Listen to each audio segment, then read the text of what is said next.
Good afternoon. I would like to welcome everyone. My name is Eva. I will be presenting today's webinar dedicated to television and content distribution trends in Sub-Saharan Africa. So let's start first with a quick introduction of the Taxis's activities. We are a market research and event company covering all regions of the world. The intelligence service that we have provides indicators on television, OTT, telecoms, technology markets. We also organize events in Europe, Latin America, and Africa. And finally, we publish an online newsletter dedicated to the sector's evolution in Africa and in Latin America. And all the data that is used for this presentation come from the Taxis database, as we make available both quarterly and forecasted figures to our clients for the 54 countries of Africa. And all the topics that are addressed also during this presentation, so pay TV distribution, free-to-air offers, connectivity, all these topics will also be discussed during our conference Next TV CEO Africa, which will be held in Cape Town next week on the 14th, 15th, and 16th of May. The presentation is recorded and the PowerPoint will be shared on the website right after the end of the presentation. So to understand the dynamics of the market in Sub-Saharan Africa, some elements of context are needed. We identified 46 countries under the acronym SSA, standing for Sub-Saharan Africa. These countries represent around 1 billion inhabitants in 2018. And it comprises of countries that are very different in terms of size and density. The map on the right shows the countries by population, and it highlights the wide differences that exist within the region. And we can see on the chart that 6 countries make up half of the population in the region. Nigeria accounts for 200 million, Ethiopia 100 million, Democratic Republic of Congo 90 million, and South Africa 57 million, so around 6% of the total population. But as we will see later on in the presentation, South Africa's weight in the continent is much higher, and in particular when it comes to TV. So it's one of the fastest growing population on Earth, and it represents 215 million households. The average household size is around 4.7%. On these households, 40% lives in cities. So it's lower than the world ratio, which is 55%. And the electricity penetration for the whole region is approximately 43%. So it's ranging from around 9% in Central African Republic to around 100% in Mauritius, in the Seychelles. And it's a crucial element when it comes to providing most services, including television. But we can also say that the new content distribution on OTT doesn't require the same equipment as television. And since mobile penetration rates are substantially higher than electricity penetration rates, it's more than 100% in many countries. This can also constitute a strong development axis for content distribution. And we'll talk about OTT during the presentation. What's also worth noticing is that it's usual to refer to 3 main speaking zones: French-speaking, English-speaking, and Portuguese-speaking. But in many countries, even if these languages are part of the official languages, the majority of the population doesn't use them, and there are more than 800 primary languages and their dialects that are spoken in Africa. And finally, the political stability is crucial for the economic development. So not all countries are equal in this regard, as there are many conflict zones in the continent.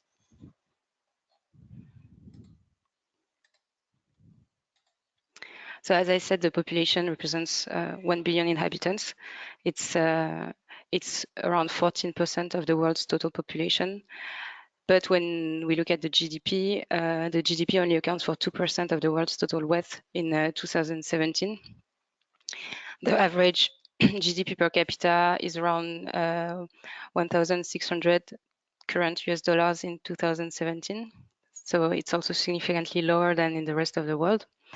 And the wealth is even more concentrated than the population, because we can see that 3 countries, Nigeria, South Africa, and Angola, represent 55% of the total GDP of the region in 2017. And the GDP ranges from less than $400 in South Sudan, Burundi, Malawi, and Niger, to more than 6,000 in South Africa, Gabon, Botswana, Equatorial Guinea, Mauritius, and Seychelles. And the GDP per capita is an indicator that reflects a certain reality, but it doesn't report on the distribution of the wealth within a country. Because here we can see that South Africa counts among the highest GDP in the region, and it's also one of the most, if not the most, unequal country in the world according to the Gini index, estimates that were made by the World Bank. So if we want to sum up the key features of the region, we have a growing population and demand, which is concentrated in a few countries, low GDP per capita on average, and it's also concentrated. There are a few leading countries, and a huge variety in terms of culture, languages, and also in terms of political situation. If we look at TV now, we see that 42% of the 215 million households of the region have access to television at the end of 2018. So it's around 100 million households. The TV penetration rate is progressing. It was 40% in 2017 and 42% in 2018. And among these households, around 30 million subscribe to a pay TV offer and 70 million only receive free-to-air channels. The penetration of television varies largely depending on the country. We can see that in the chart on the right. And we can see that it's below the average in the 3 countries that make up the most of the population in Sub-Saharan Africa in 2018. So the growth potential is quite significant.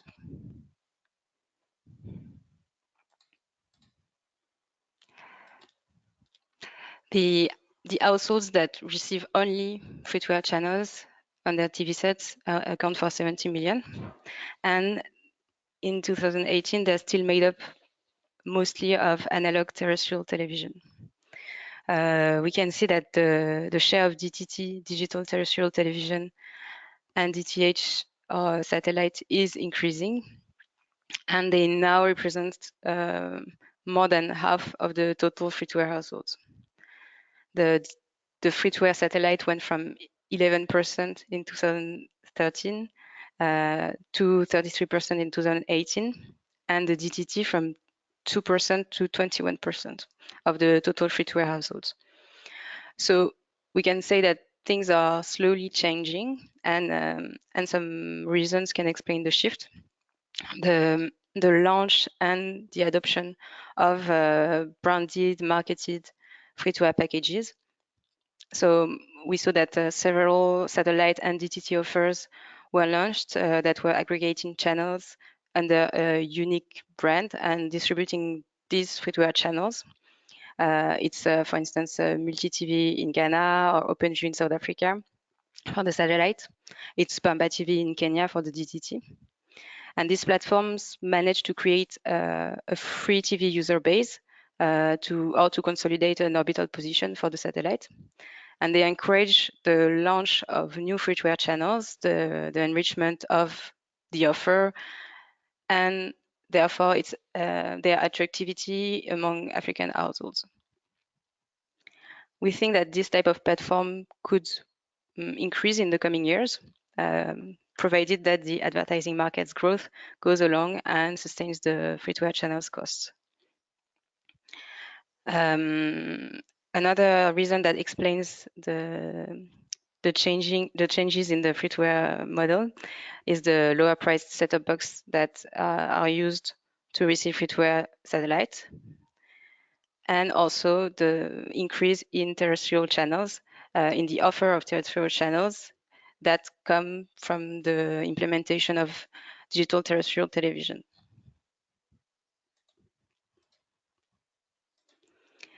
So the DTT migration also impacts the free-to-air offers and the adoption.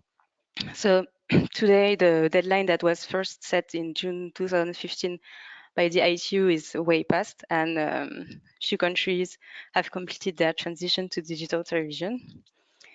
But most countries started the process, and digital television is progressively replacing analog television. So the shift would allow to free spectrum for more TV channels broadcasted in digital, and that could also be broadcasted in HD and for mobile broadband. The process of the migration has been delayed. It has been planned and postponed many times in some countries.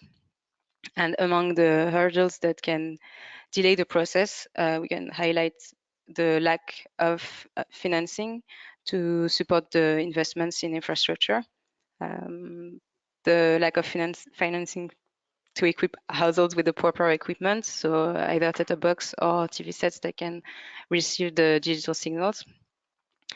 And in each country, it's also needed to convince people to move to digital TV with an increase of TV channels that are broadcasted on terrestrial TV. The problem is that in some countries, the advertising market cannot or is not large enough to support these launches. They need to be able to provide enough potential for the newly launched channels, and it's not necessarily the case. And the authorities' role is to give a frame to the transition, to encourage the development of the market, to grant licenses, support the use of audience measurements, possibly subsidizing set-top boxes, and of course, securing long-term fundings. So we think that the analog reception will decrease substantially in the coming years. We think that it will reach around 11 million households in 2023. But we don't think that the switch will be finished at this date. We see on the chart an inflection in 2021. And this is the year when we think that the large countries in which the transition is ongoing today, and which include Nigeria, are expected to switch off their analog signal. And then the shift is expected to be not as fast, because the remaining analog households will be located in countries where the migration is still pretty far from being complete, either because no agreement was set up or the countries are really at a very early stage. It's also we can also see the pay TV on the chart, and it's also interesting to see that private actors are also building the infrastructures themselves in some cases, and it's actors like StarTimes and Easy TV.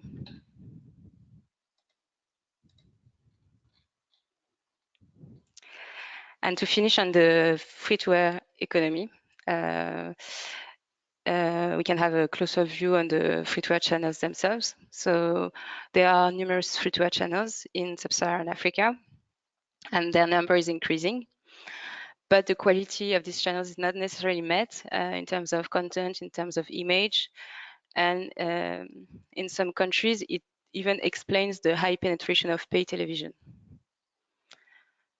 So there's a circle where the quality of the channel doesn't attract advertisers, and the low advertising revenues limit the free-to-air channels' resources to produce or to acquire good quality content.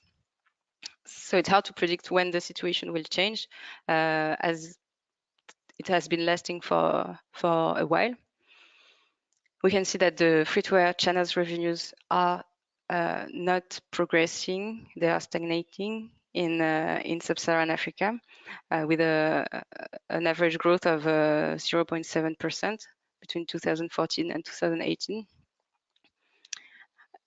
In these revenues, 19% are subsidies from the governments, and South Africa makes most of the revenues because 44% of these revenues are generated in South Africa, which is more advanced in particular in terms of measurements. So if the measurements and the quality don't evolve rapidly in the other countries, the market will most likely remain underinvested in the coming years. In addition, the TV channels now have to face a growing competition coming from digital offers, and these offers are able to provide precise metrics on the audience that they are targeting and reaching. So the launch of new channels can stimulate content production, can interest advertisers, can help gather the actors to set up audience measurements, but only if they cooperate instead of competing on prices.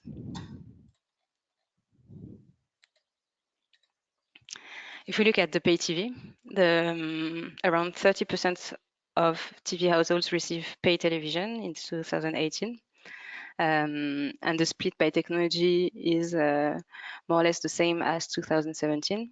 DTH, which is the satellite, is the most used technology to access television.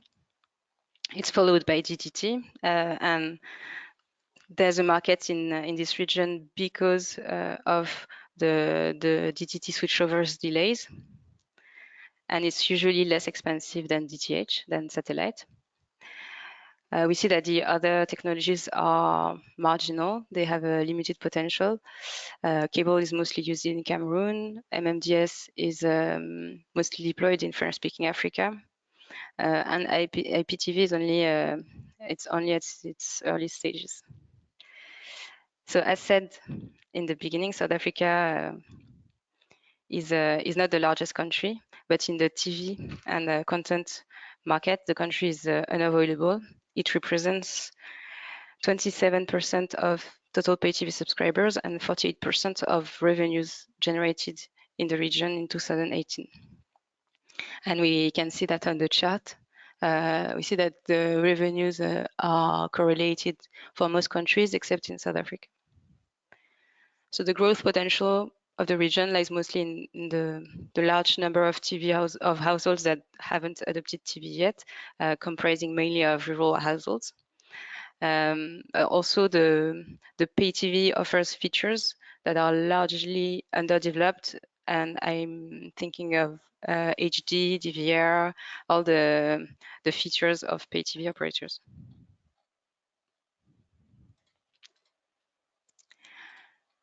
So the market recorded 9% growth in 2018.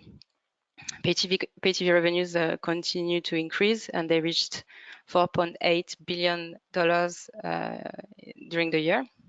Most of these revenues are captured by DTH operator. They are still the most premium offers with the highest ARPUs, as we can see on the right, even if they decreased in 2018. The blended ARPU on the region, around $14.5 is still high for this region that has a low purchasing power. And it's also why a decrease seems unavoidable. So as the other options, both free and pay, increase for the subscribers, the existing offers tend to decrease in value. an increase in ARPU can come from better quality, better rights, and also addition of more advanced features like HD, DVR, etc. And we can see that the ARPU with the highest growth in 2018 is the IPTV ARPU. If we look at players now, the market is highly concentrated in terms of subscribers and revenues. We see that 3 Pan-African actors control the largest part of the market. First is MultiChoice. It operates under the brand names DSTV and for DTH and GoTV for DTT, and it's the most important operator in English-speaking countries. Canal Plus is more present in French-speaking countries under the brands Canal Plus and EasyTV. Zap is present in Portuguese-speaking countries. StarTimes is present in many countries with no language distinction, and DTH, DTT, and it also recently launched an OTT. So MultiChoice domination is particularly visible when it comes to revenues. We see that the rankings are different when we look at subscribers and revenues, because the average revenue per user is different for each operator. StarTimes, for instance, has a substantial market share in terms of subscribers. It's ranking second, but when it comes to revenues, its market share is less significant. And Canal Plus actually generates more revenues. So to challenge these international players, competitors need to be able to build a competitive content offer with exclusive rights to set up an efficient distribution network. We can say that the operator Kweze, a Connect Media subsidiary that was thought to have the financial resources to compete with these players, has now decided to focus more on its OTT offers and to slowly withdraw from traditional TV distribution. But actually, the challenges could come from the OTT.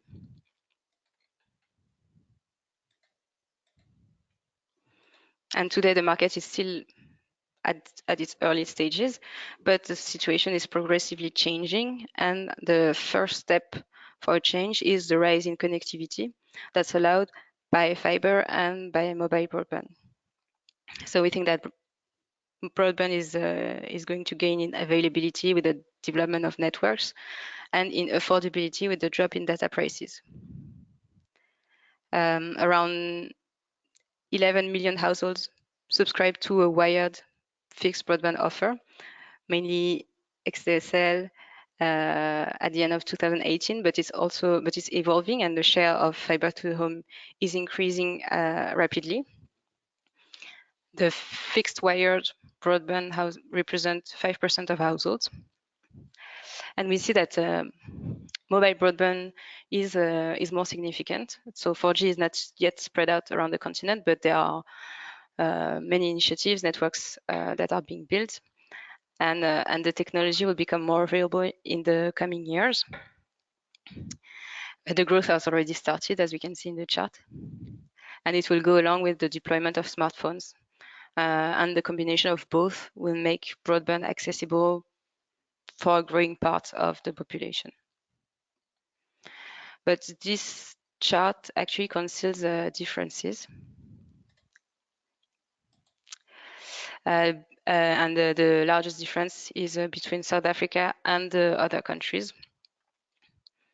So the boom in wired broadband is driven by the developments observed in South Africa.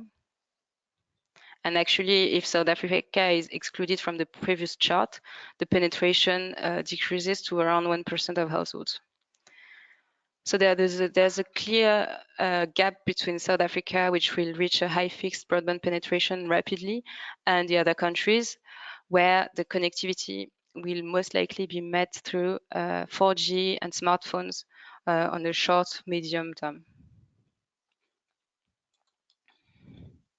So in South Africa, there are around 8.5 million subscribers at the end of 2018 for XDSL and fiber.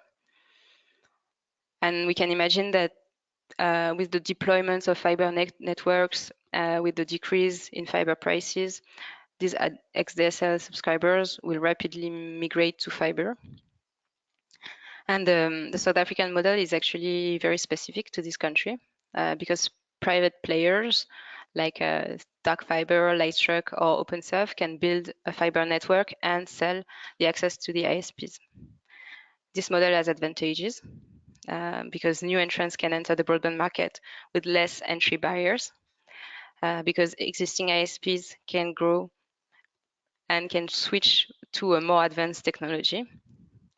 And also because existing TV or mobile players can create convergent offers with the launch of 3 or 4 play bundles. So the ISPs can focus on their services that will eventually be the key to success, and that can include content in a market that has remained monopolistic for many years.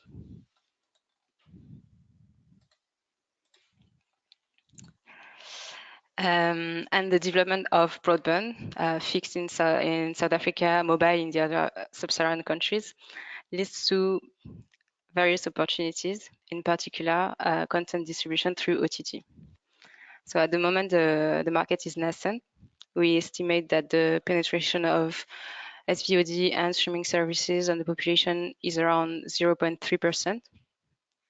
On this market, the main players that we identified are Showmax and Netflix, providing mostly fiction. And the key issues that can drive the adoption of the SVOD of this type of offers are numerous. Well, the availability of data is the absolute requisite. The payment methods that are alternative to credit cards are also crucial because credit card penetration is very low in the region. The quality content is also a requisite, and it can also be important to have local content as the demand for local content is increasing.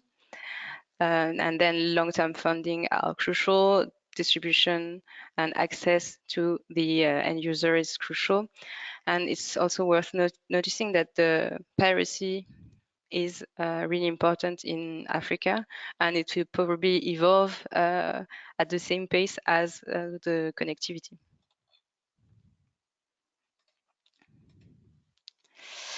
So to conclude, even if the market is challenging, we are still foreseeing a growth in TV usage and for TV players. While the TV households are forecasted to gain 42% by 2023. And it will be driven by the rise in pay TV households that will gain 44% over the period. And this growth makes the African market one of the most promising in the world. It remains low when we compare it with the total potential of the region, the total population. But there are still many developments to be done. And we think that the split by access technology will not evolve substantially by 2023. DTT and DTH are expected to constitute almost all of TV accesses. The OTT market is very promising, and it creates many opportunities. It creates opportunities for existing players to enrich their offers, to increase their ARPUs, for telecom operators, which are the best position for vertical integration towards content, because they have access to the mobile users, smartphone owners, they can provide data, they have the financial resources, payment methods. So the convergence is probable, like it happened in other parts of the world. And it's also creating opportunities for new entrants, challengers that can develop an offer easier with this technology, even if the costs associated with content distribution shouldn't be underestimated. And as I said at the beginning of the presentation, all the topics will be discussed in details during our conference. The pay TV issues will be discussed with StarTimes, the OTT with YouTube, Facebook, View, telecom operators content strategy will be explained in details.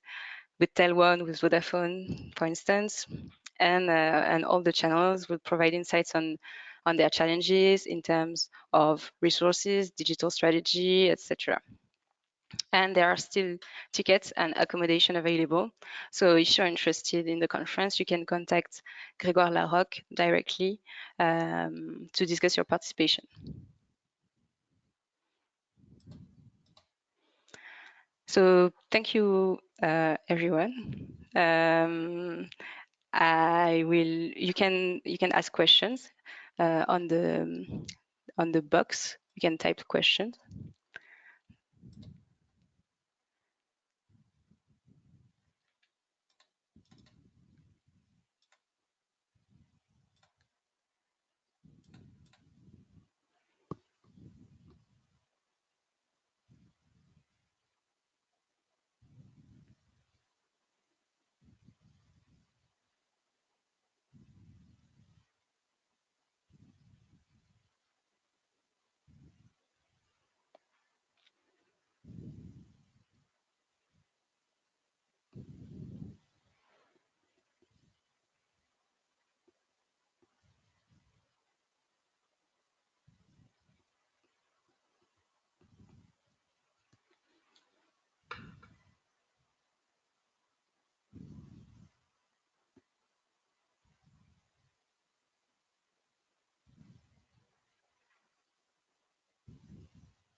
Okay, well, I see that